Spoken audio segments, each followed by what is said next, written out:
One highlight must have been the ability to launch the student radio station Aura. And another one was how I almost didn't graduate because of student radio station Aura. My name is Christo Grozev. I'm an alumnus and a graduate of the first class of AUBG. Actually, I was one of the slightly older students in the first class because I had already gone and tried to study at a Bulgarian university in the last year of before the collapse of socialism. And I couldn't continue studying there because I had made the big mistake of giving an interview to the hostile foreign radio station, Radio Free Europe, and I was stuck without the ability to continue. Fortunately, communism collapsed, and fortunately, the American University was founded only a year after that. And actually, my father said, you know, there's this new university, I just read about it in the newspaper, I think you should sign up for it. And he drove me to here, to Bulgaria. He pointed the student services or student application desk and said, just try it out. And that was how it happened. And then I was linked to the university since then.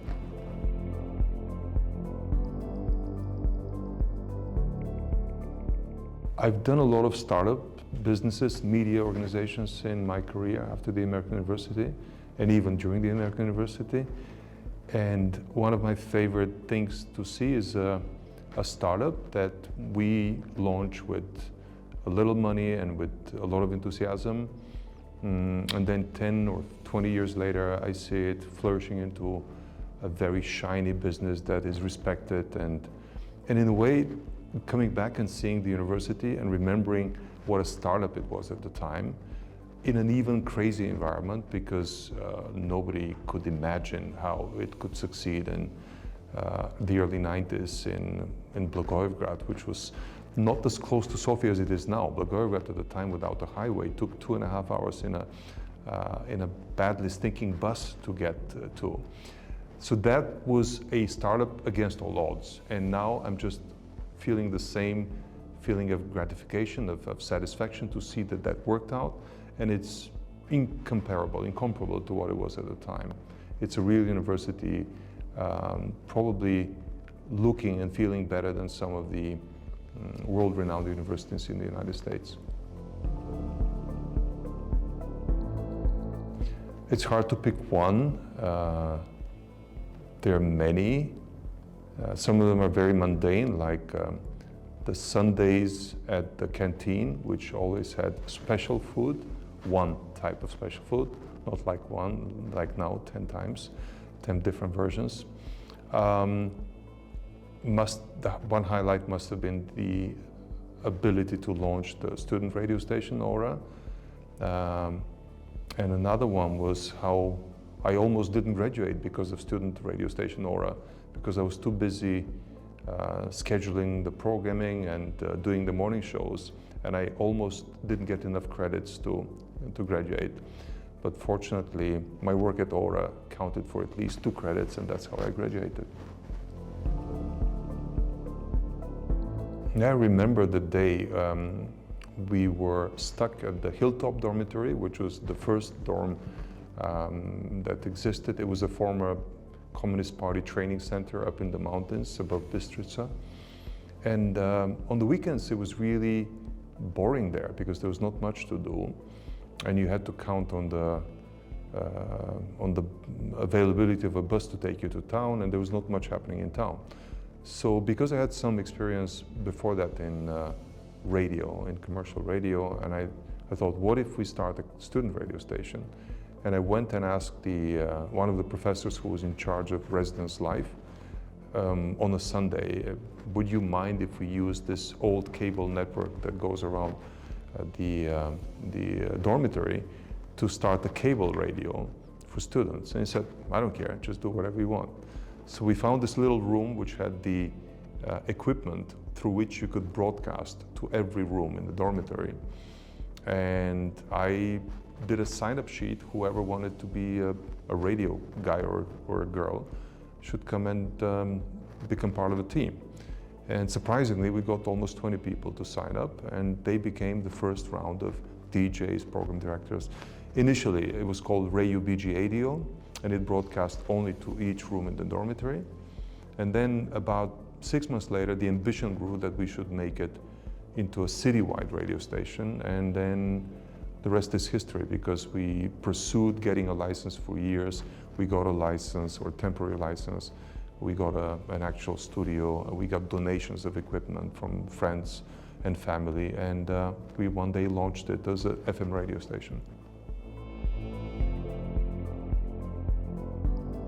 I think the role of student media was very different than that in other universities.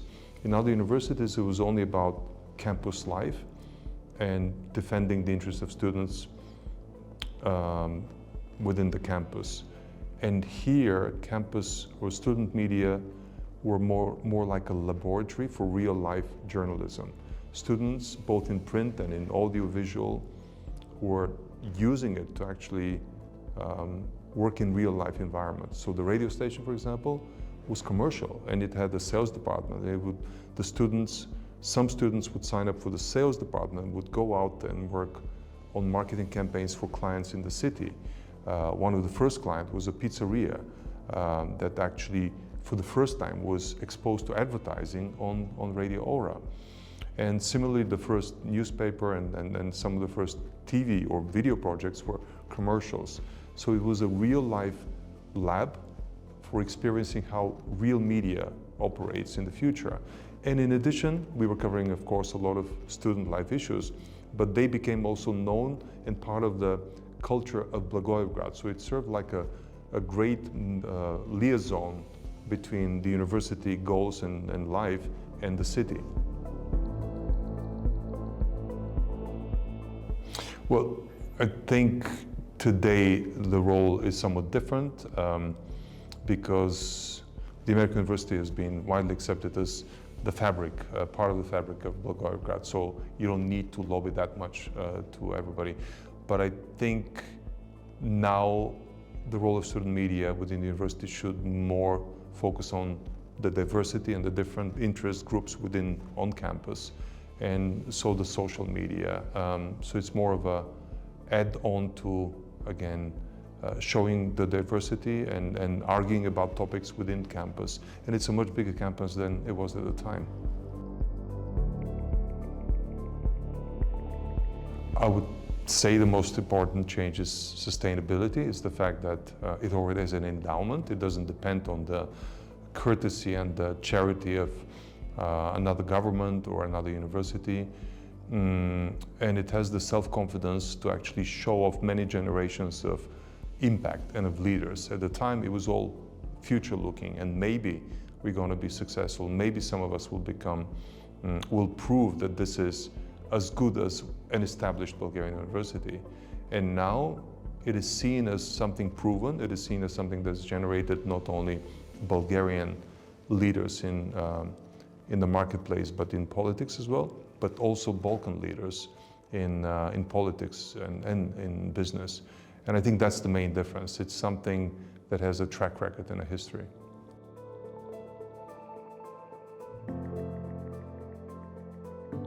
I think the transition was very logical and directly connected to my work here. If I hadn't launched the radio station here, I would not have been hired by an American company immediately after graduating to launch radio stations across Eastern Europe and Russia. If I hadn't done that, I would not have understood the market of information across Europe, but also the market for disinformation across Europe. If I hadn't studied journalism here with the American liberal arts values, I would not have noticed the role of disinformation and the role of hate speech in many of the countries that I worked on that were post-socialist, post-Soviet countries. And therefore, when years later, my career afforded me time to go back to what I like more, which is pure journalism. In about 10 years ago, 11 years ago, I returned exactly to that, to pure journalism. But I don't see it as something that is a deviation from my AUBG time. It's on the contrary, it's a fulfillment of what I studied and what I learned here.